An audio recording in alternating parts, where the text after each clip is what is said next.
안녕하세요, 반갑습니다. 테크 흐름을 살펴보는 IT 뉴스, 여러분들께서 지금 보시는 영상은 러비뉴스입니다.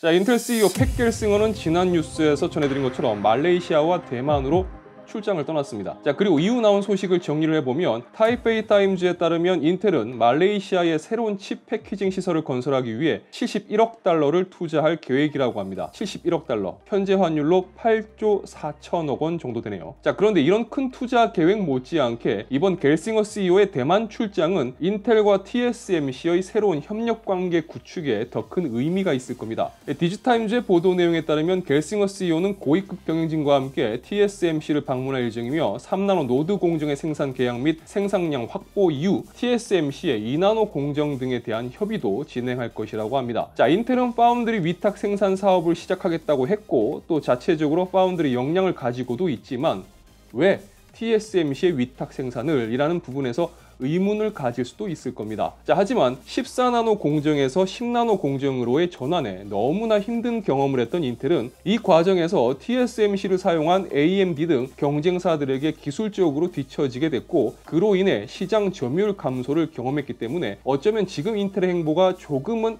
넌센스 같아 보여도 기업 입장에서는 현명한 판단이라는 시각도 나오고 있습니다. 결국 현재 인텔에게 필요한 건 시간과 돈입니다. 물론 인텔이 자본력의 장점을 살려서 공격적인 투자를 진행하고 있지만 인풋 없이 계속 아웃풋만 진행할 수는 없겠죠. 따라서 신규 생산시설의 확대 그리고 이 생산시설들이 가동하게 되는 시점까지의 시간, 그동안 계속 이어지는 투자, 여기에 시장에서 뒤처진 기술적인 부분의 회복, 그리고 현재 가동 가능한 파운드리 용량의 확보 등등 지금 말씀드린 이런 내용들이 인텔이 해결해야 될 숙제라고 볼 수가 있을 겁니다. 자, TSMC를 통해서 위탁 생산을 할 경우 최신 공정 노드의 흐름에 맞출 수가 있고 또 그만큼 시간을 벌 수 있는 이점이 있을 겁니다.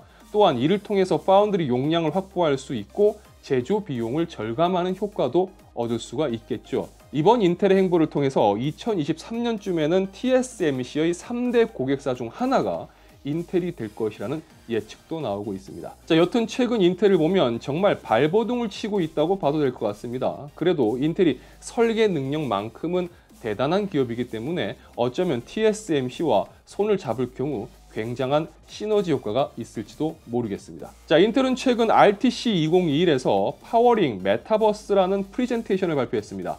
자, 발표 내용 중 인텔은 네트워크의 다른 컴퓨터의 리소스를 가져와 로컬 시스템에서 사용할 수 있는 기술에 대해서 설명했습니다. 자, 데모 영상을 보시면 내장 GPU를 사용하는 노트북은 게임 성능이 부족하기 때문에 게임 구동 시 낮은 프레임으로 인해서 이 렉이 발생하는 걸 볼 수가 있습니다. 자, 그런데 네트워크를 통해 다른 컴퓨팅의 리소스를 사용해 훨씬 더 부드러운 게임 구동이 가능한 것을 보여줍니다. 자, 좀 더 구체적으로 설명을 드리자면 엔비디아 지포스 나우 같은 경우는 해당 클라우드 게임 서비스에서 제공하는 게임을 서버에서 구동을 하고 사용자는 네트워크를 통해서 이 구동된 게임의 영상 데이터만 받습니다. 그리고 입력을 하게 되면 이 입력 데이터가 네트워크를 통해서 서버에 전달이 되는 거죠. 반면 인텔이 공개한 이 기술은 로컬 시스템에서 내가 가진 게임만 있으면 게임을 구동하기 위한 하드웨어 리소스는 네트워크에 있는 다른 시스템에서 제공을 받는다는 개념입니다.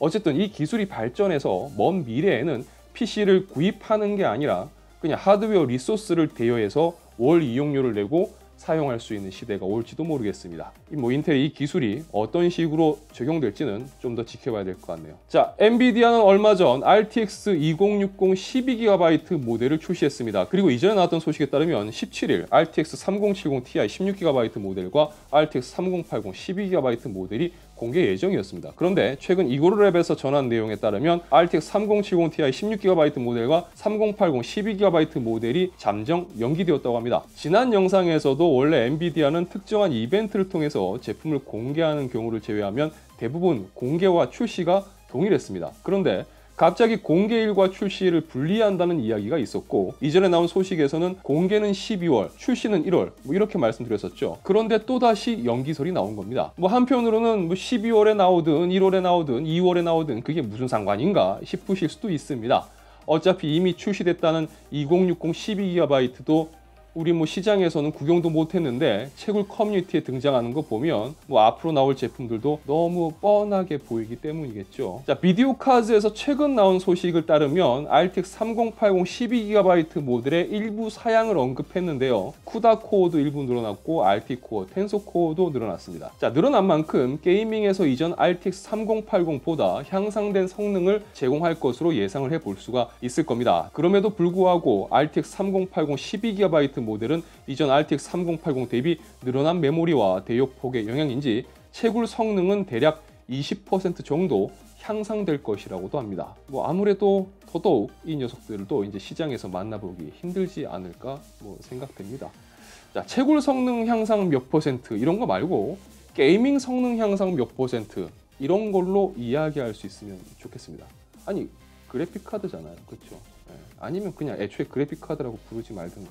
자, 오포가 중국 쪽 회사라서 약간 조금 그런 게 있긴 한데, 이 회사를 이야기할 때 한 가지 인정하는 게 있는데, 그건 정말 독특한 걸 시도하는 회사라는 겁니다. 오포는 이노데이 쇼케이스에서 AR 글라스라고 해야 할지 하여튼 여튼 좀 독특한 글라스를 공개했습니다. 바로 에어글라스라고 하는 제품입니다. 솔직히 이 제품 이미지 처음 보자마자 저는 드래곤볼에 나오는 이 스카우터 상위 버전으로 보였습니다. 총 중량 30g이고요. 일반 안경처럼 착용할 수 있다고 합니다. 자체 개발한 이 스파크 마이크로 프로젝터를 통해서 착용한 사용자가 바라보는 시야 내에 화상을 띄워주는 방식인데요. 기본 패키지에 안경 프레임이 있고 이 제품을 그 위에 장착하는 방식으로 보시면 될 것 같습니다. 이 제품은 오포 워치2의 스마트 글래스 앱과 컬러OS 11 이상 버전이 탑재된 오포 스마트폰을 사용하여서 작동할 수가 있다고 합니다. 그러니까 오포 제품 사용자가 아니면 이 제품만 단독으로 사용하기는 좀 어려울 것 같습니다. 단, 함께 사용할 경우 워치를 통해서 손의 움직임을 인식해서 손동작을 통해서 제어할 수도 있고,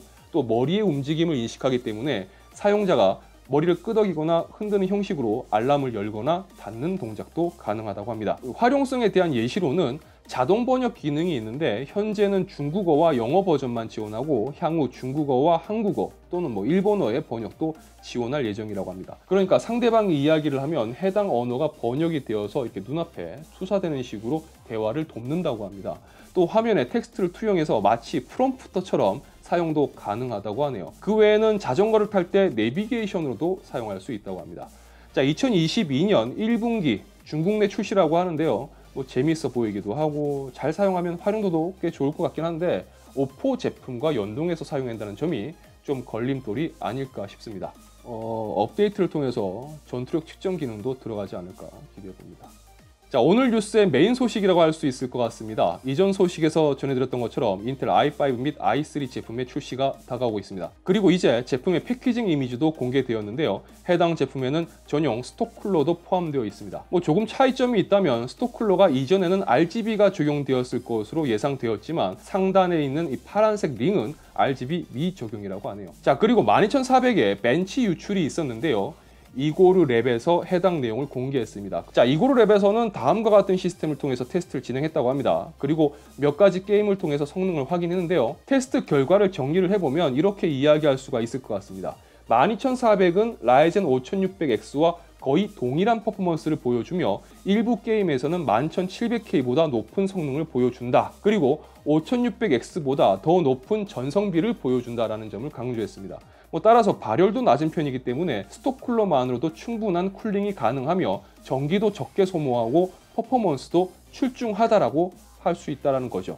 자세한 테스트 내용을 보고 싶은 분들은 제가 별도로 이 고정 댓글에 링크를 남겨둘 테니까요. 확인해 보시면 좋을 것 같습니다. 일단 12400은 여러 부분에서 게이밍 PC에 적합하고 5600X와 비교했을 때도 동일한 퍼포먼스에 더 좋은 전성비를 갖추고 있는 점을 장점이라고 합니다. 여튼 12400이 과연 최고의 가성비 게이밍 CPU로 등극할 수 있을지가 궁금해집니다. 자, 메모리 쪽 소식 빠르게 살펴보고 지나가겠습니다. SK하이닉스는 1A 나노미터 EUV 공정을 통해서 업계 최대 밀도를 가진 12GB DDR5 DRAM 샘플을 출하했다고 발표했습니다. 자, 기존 10나노 2세대 1Y 공정 대비 칩당 용량이 24GB로 향상돼서 생산 효율이 개선되고 속도는 최대 33%가 빨라졌다고 전했습니다. 우선 하이닉스 측은 이 제품은 48GB와 96GB 두 가지 용량의 모듈로 출시가 되고 데이터 센터에 공급될 예정이라고 합니다. 자, 삼성과 IBM은 지속적으로 협력 관계를 유지해오고 있습니다. 그리고 최근 샌프란시스코에서 열린 IDM 회의에서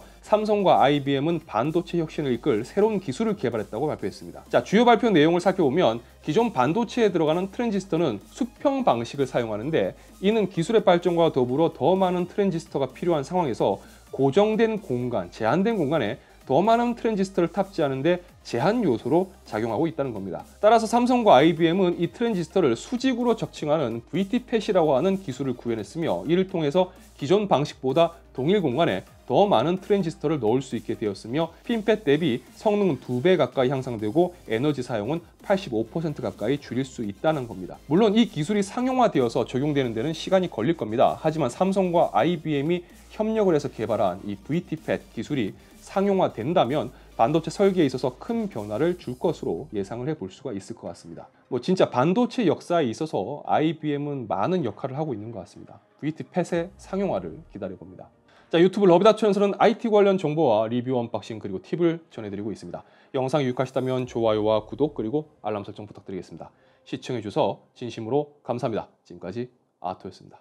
좋은 하루 되세요. 자, 12월 15일 이진숙님께서 1년 5개월의 군생활을 마치고 말년 휴가를 나온다고 하십니다. 아마 이 영상 보실 때는 휴가 중이실 것 같아요. 그렇죠? 소리 벗고 팬티 질러라고 하셨는데요. 그래요. 어떻게 해야 되지? 자, 일단 정말 축하드립니다. 수고 많으셨고요. 요즘은 말년 휴가를 어떻게 나가는지 모르겠는데 저희 때는 말년 휴가를 휴가 복귀일 그 다음 날이 저녁 날짜 이런 식으로 잡아서 많이들 나갔었거든요. 저는 말년 휴가를 일찌감치 다녀와가지고 전역하는 날까지 너무나도 길고 긴 시간을 보냈는데 아시죠? 마치 한 달 같은 길고 긴 그 하루, 엄청 후회했습니다. 자, 이진숙님은 휴가 복귀하신 후 빠르게 전역하시길 바라겠습니다. 시간 정말 안 갑니다, 진짜. 마치 그곳만 시간이 멈춘 것 같은 그런. 자, 진심으로 축하드리고요. 전역 후 댓글 남겨주세요. 휴가 즐겁게 행복하게 보내시기 바랍니다. 그리고 밖에 나가실 때 마스크 꼭 착용하시고요. 자, 그리고 자프님께서 어제 오늘 대학 합격 발표가 있다고 하셨습니다. 그리고 이번 달 29일에 생일이라고도 하셨는데요. 어떻게 좋은 결과가 나오셨을지 궁금합니다. 제 생각에는 분명 좋은 결과가 있었을 거라고 생각되는데요. 저희 구독자분이면 무조건 좋은 일만 있어야죠. 아무렴요. 그래서 무조건 좋은 결과만 있을 거라고 생각합니다. 자, 그리고 사연에 이야기해 주셨으니까 29일 생일도 미리 너무 좀 미리인데 축하드립니다. 행복한 생일 보내시길 바라고요. 올 한 해 시험 준비하신다고 정말 고생 많으셨습니다. 자, 그리고 16일 정지원님께서 생일이라고 하십니다. 생일 진심으로 축하드립니다.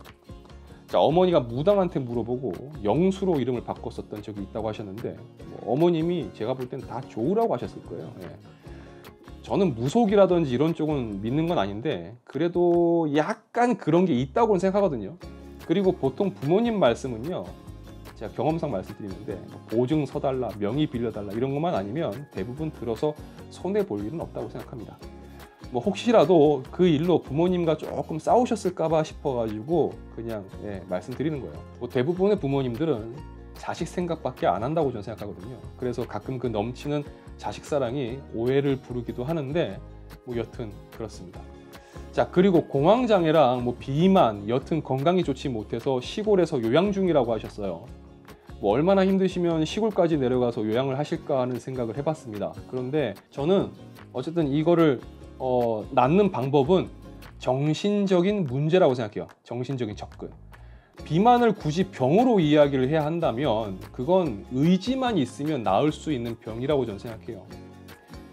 제가 영상에서는 이 얘기를 처음 하는 것 같은데 저도 실은 1년 전부터 몸이 갑작스럽게 너무 안 좋아져가지고 그 와중에 제가 지금 병을 하나 얻었거든요. 병이 생겼어요. 그래서 지금도 그 병이랑 싸우고 있는 중입니다. 아직은 시청자분들께 제가 마음 편하게 말하기가 힘든 상황이라서 자세하게 말씀드리긴 좀 그런데 저도 지금 이 병 때문에 대사장애라든지 순환장애가 와가지고 체중도 굉장히 많이 불었고 좀 힘들어요. 하지만 병이라고 하더라도 기본은 의지가 중요하다고 생각해요. 다만 이제 그런 의지를 품기에 내가 너무 지쳐버렸다 그런 상황이라면 어느 정도 회복의 시간은 분명히 필요하다고 생각합니다. 자, 마음 잘 추스리시고 열심히 틈틈이 뭐 운동도 하시고 식이요법 병행하시면 뭐 비만은 해결하실 수가 있다고 생각됩니다. 그리고 공황장애도 어쩌면 제 생각인데 너무 마음이 지치셔서 더 힘드셔서 그럴지도 모르겠다라는 생각도 듭니다. 스트레스 받지 마시고요. 편안하게 생각하시면서 좋은 생각 그리고 좋은 미래를 그리면서 빨리 쾌차하실 수 있기를 기도하겠습니다. 응원할게요. 파이팅! 이제 금요일입니다. 그렇죠? 이 영상을 만드는 시간은 목요일인데 이게 영상이 왠지 금요일날 올라갈 것 같아요. 그래서 금요일이라고 말씀드립니다. 이번 한 주도 정말 수고 많으셨습니다. 조금만 힘내시고요. 오늘 일과 마치시고 편안한 붉은 보내시길 바랍니다. 파이팅! 여러분 사랑합니다.